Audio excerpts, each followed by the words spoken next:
dalam sel-sel biji.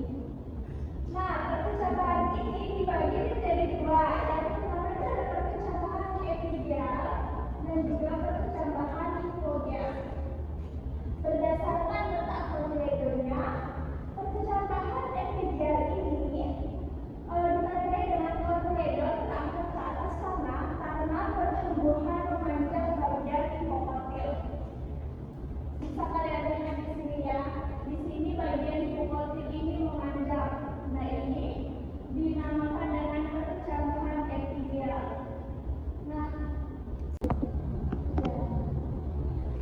Nah, di sini ada tahap-tahap pertumbuhan dan perkembangan. Tahap pertama ini ada perkecambahan.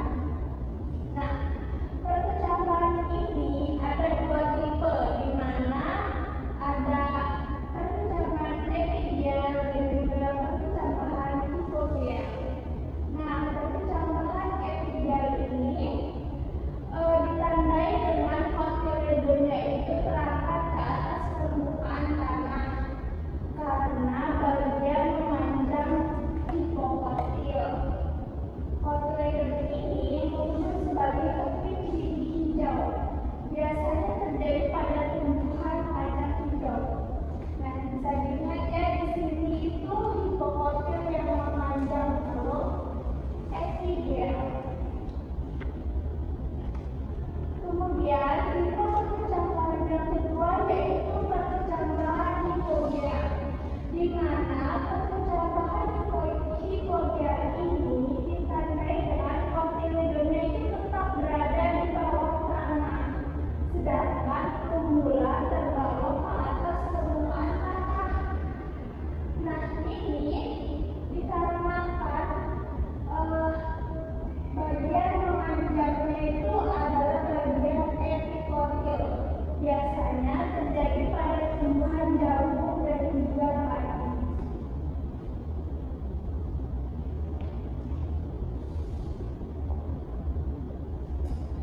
Tahap yang selanjutnya yaitu adalah pertumbuhan. Nah, tahap pertumbuhan ini dibagi menjadi dua juga, yaitu pertumbuhan primer dan juga pertumbuhan sekunder.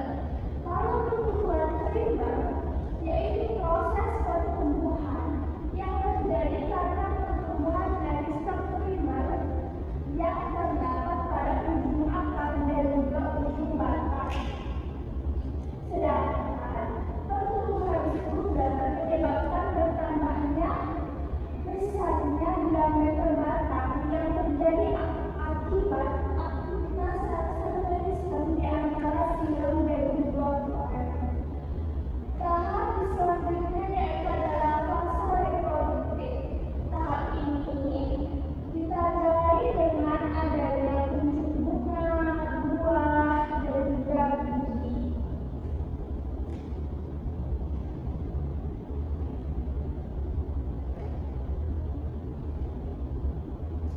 Nah, selanjutnya yaitu adalah faktor-faktor yang mempengaruhi pertumbuhan dan perkembangan pada tumbuhan. Nah, faktor-faktornya ini ada dua, yaitu faktor internal dan juga faktor eksternal.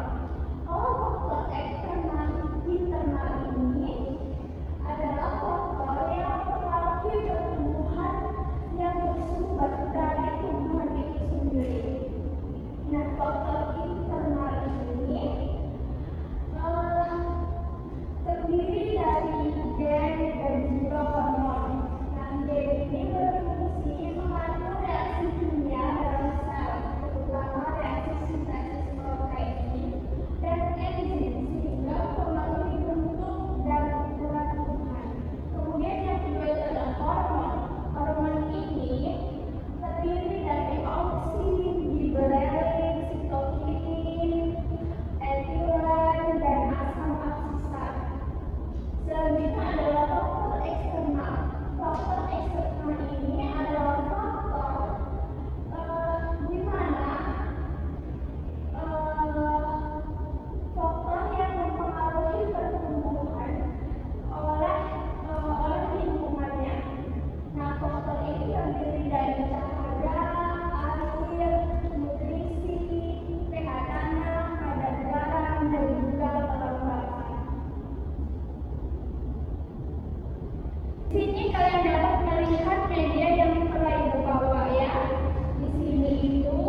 Selanjutnya, Ibu akan membagi kalian menjadi dua kelompok,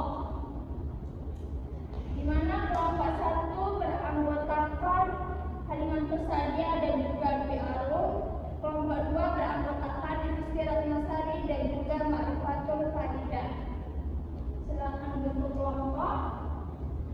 Nah, di sini kalian nanti akan berdiskusi antara kelompok kalian itu ya. Kemudian kalian membuat pertanyaan yang sudah kalian mengerti mengenai materi pertumbuhan dan perkembangan pada tumbuhan yang sudah saya terangkan. Kemudian nanti saya akan memberikan beberapa kertas kecil ya. Kertas kecil ini nanti kalian tulis pertanyaan kalian. Kemudian pertanyaan ini kalian bentuk bulat-bulat seperti ini. Nanti kalian lempar ke teman kelompok kalian yang lain untuk menjawab pertanyaan tersebut. Bagaimana? Mengerti? Mengerti, Bu.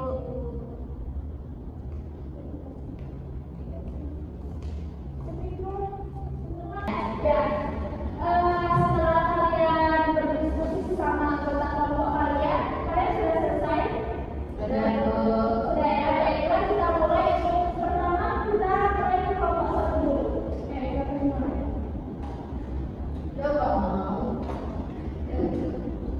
Ya, dimulai dengan satu dulu. Coba dibuka pertanyaannya.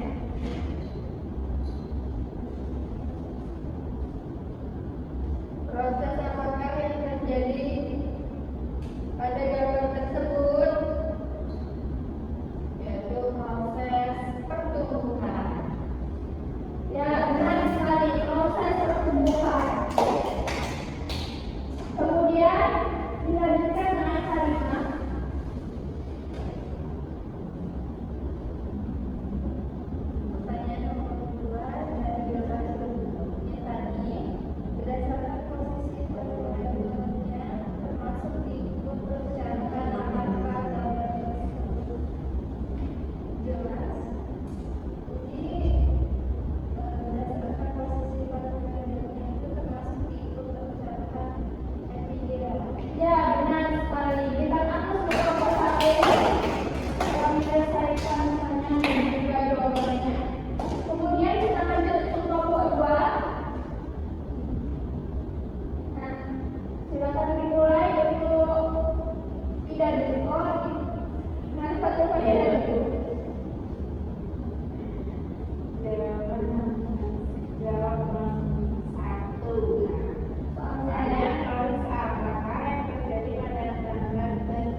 juga perkembangan sel. Nah, perkembangan ini biasanya dicapai dengan adanya bunga, buah, dan juga biji. Kemudian